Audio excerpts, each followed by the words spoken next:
Bienvenidos al cuarto videotutorial del curso de C++, organizado por el curso de Actividades de Producción y Prestación de Servicios. En esta oportunidad hablaré de los siguientes temas. Introducción a la programación orientada a objetos, conceptos generales y su implementación en C++. ¿Qué es la programación orientada a objetos? Es un paradigma cuya idea básica es agrupar los datos y los procedimientos para manejarlos en una única entidad llamada objeto. Conceptos generales. Objeto es una entidad que contiene información y un conjunto de acciones que operan sobre los datos. Para que un objeto realice una de sus acciones se le manda un mensaje. Mensaje es el modo en el que se comunican e interrelacionan los objetos entre sí. No es más que una llamada a la función de un determinado objeto. Clases. Se puede considerar como un patrón para construir objetos, ya que describe la información de éste y los mensajes a los que responde. Un objeto es solo una instancia de una clase. Es importante distinguir entre objetos y clases. La clase es simplemente una declaración, no tiene asociado a ningún objeto de modo que no puede recibir mensajes ni procesarlos, ya que esto únicamente lo hacen los objetos. Herencia. Podemos definir clases en base a otras ya existentes. A la herencia normalmente se le denomina subclase, la cual contiene los atributos y métodos de la clase primaria. La principal ventaja de la herencia es la capacidad para definir atributos y métodos nuevos para la subclase. Y el polimorfismo permite redefinir por completo el método de una superclase en una subclase. Declaración de una clase. Las clases en C++ se definen mediante una construcción class dividida en dos partes. Una privada que contiene algunos detalles de la implementación y una parte pública que contiene todo el interfaz. En la parte privada de la construcción class aparecen solo los atributos de la clase y algunos tipos intermedios que pueden ser necesarios, y en la parte pública suelen aparecer solamente las declaraciones, cabeceras, de los métodos de la clase. Especificadores de acceso. Un miembro privado solo es accesible por los métodos de la clase a la que pertenece. Un miembro público es accesible en cualquier lugar en el que exista un objeto de clase. Un miembro protegido solo es accesible desde las clases que se hereden de la clase a la que lo contiene, para lo cual usaremos respectivamente private, public o protected. Constructores. Los constructores son funciones miembro especiales que sirven para inicializar un objeto de una determinada clase al mismo tiempo que se declara. Tienen el mismo nombre que la clase a la que pertenecen, no tienen tipo de retorno y por lo tanto no retornan ningún valor. No pueden ser heredados. Por último, deben ser públicos. No tendría ningún sentido declarar un constructor como privado, ya que siempre se usa desde el exterior de la clase, ni tampoco como protegido, ya que no puede ser heredado. Constructor por defecto. Cuando no especifiquemos un constructor para una clase, el compilador crea uno por defecto sin argumentos. Constructor extendido. Se indica, mediante argumentos, los valores a los que se debe inicializar un objeto de la clase. En este fragmento de código podemos ver que la clase C-complejo tiene dos atributos de tipo double y cuenta con dos constructores, uno por defecto y otro extendido. Inicialización. Cuando se usa un constructor sin parámetros para declarar un objeto, no se deben escribir los paréntesis como se puede ver. Aquí vemos que esta declaración es incorrecta, ya que no existe un constructor con un solo parámetro. Constructores con argumentos por defecto. También se pueden asignar valores por defecto a los argumentos del constructor. De este modo reduciremos el número de constructores necesarios. Como podemos ver aquí, asignamos valores a los atributos. Destructores. Los destructores son funciones miembro especiales que sirven para eliminar un objeto de una determinada clase. El destructor realizará procesos necesarios cuando un objeto termine su ámbito temporal, por ejemplo, liberando la memoria dinámica utilizada por dicho objeto o liberando recursos usados. También tienen el mismo nombre que la clase a la que pertenecen, pero tienen el símbolo virgulilla delante.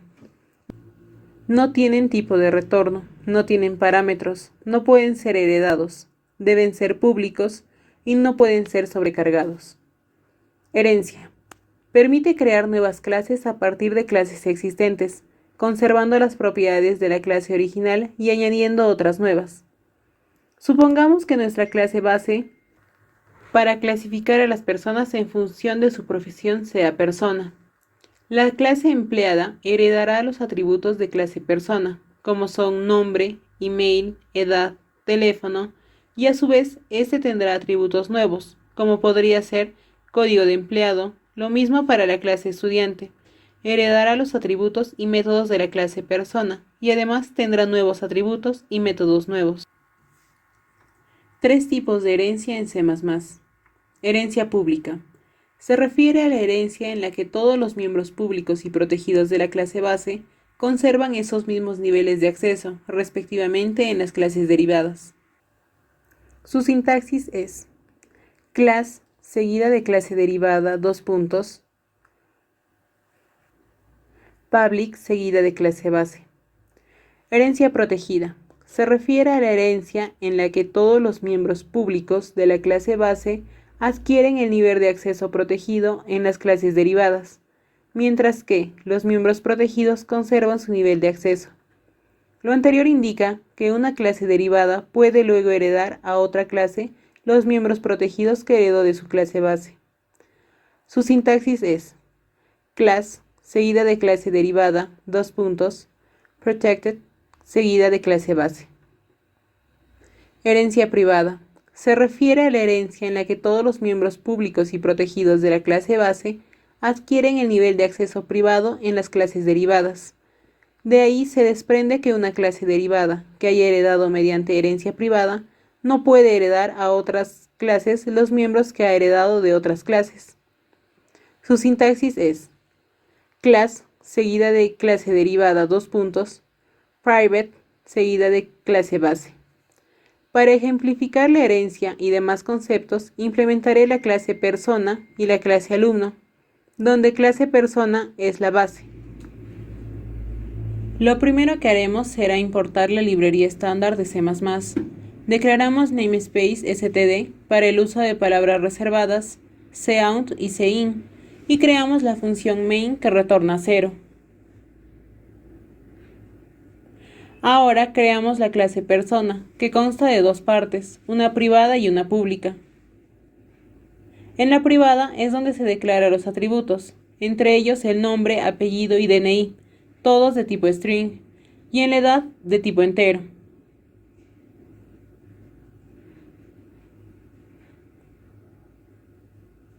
En la parte pública se declara el constructor parametrizado y el método mostrarPersona de tipo void. Este constructor lleva únicamente los tipos de datos de sus atributos, 3 de tipo string y un entero.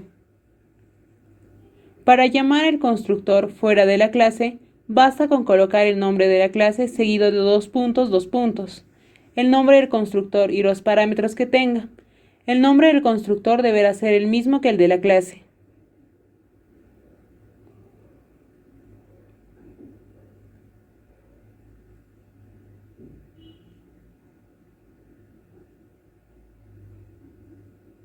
Asignamos dichos parámetros a las variables de clase.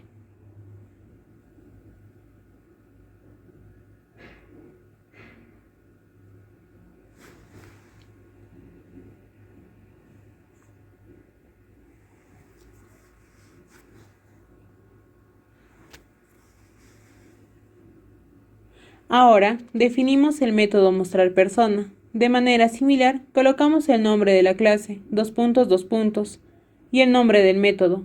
Pero primero se debe poner el tipo de retorno del método, en este caso será void. Lo único que haremos será mostrar los datos de esta persona, con cout, y los separamos por saltos de línea. Como el método mostrarP, que pertenece a la clase persona, podremos llamar a los atributos directamente.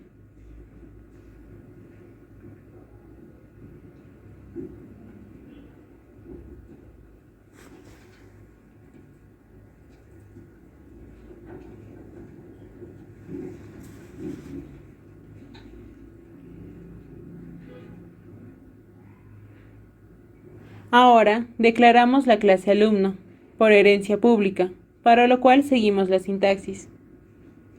Class seguido del nombre de la clase, en este caso alumno. Public, el nombre de la clase base, en este caso persona. Dentro podremos declarar los atributos y métodos de forma normal. Cada alumno heredará de personas. Ya no es necesario declarar los atributos de personas. Bastará con declarar sus propios atributos, como son código y facultad. Declararemos el constructor parametrizado, tomando en cuenta los atributos de la clase padre y los últimos de esta clase. Y también declaramos un método propio de tipo void.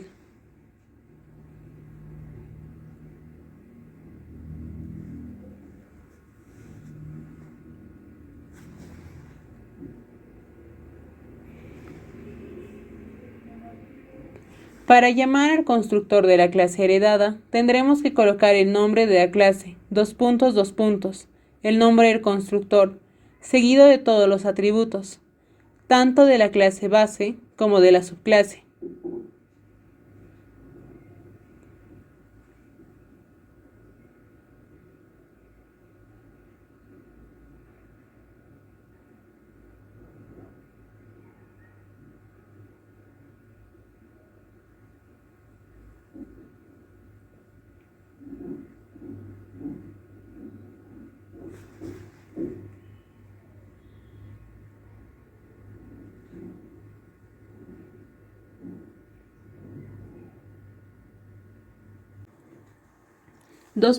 El nombre de la clase base con todos sus atributos, de tal forma que solo tendremos que asignar los nuevos parámetros a las nuevas variables de clase.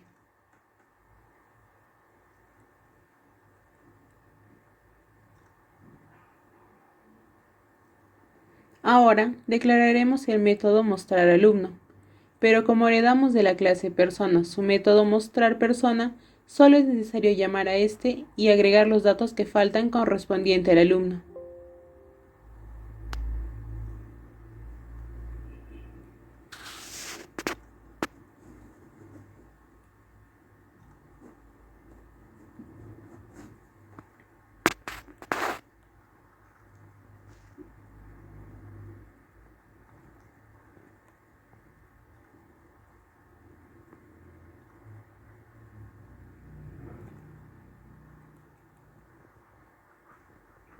Ahora, en el main, creamos un objeto alumno A1,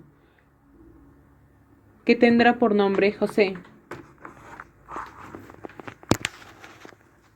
apellido Pérez, un DNI,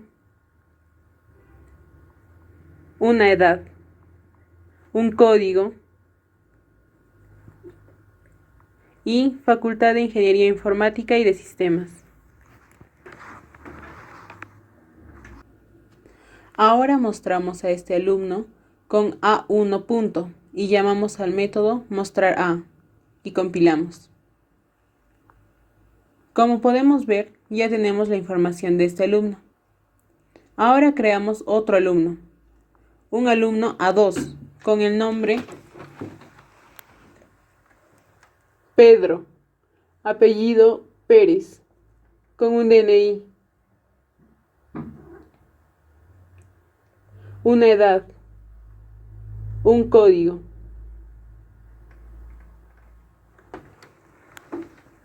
En este caso no especificaremos una facultad, ya que lo haremos por defecto en el constructor, y dicha facultad será Ingeniería Electrónica.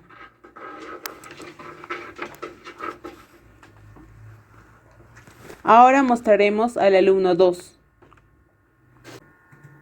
Guardamos y compilamos. Como podemos ver, el alumno 2 tiene como facultad Ingeniería Electrónica. Ahora creamos un tercer alumno.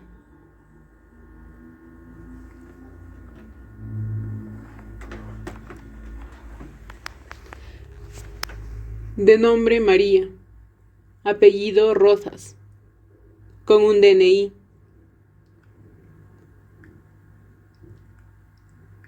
una edad, un código.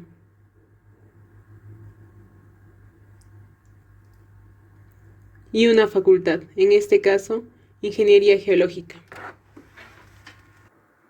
Mostramos al alumno 3, guardamos y compilamos, y como podemos ver, el alumno 3 tiene como facultad Ingeniería geológica. Entonces concluimos que el valor por defecto se usará únicamente cuando no se haya especificado un valor para este. Eso sería todo.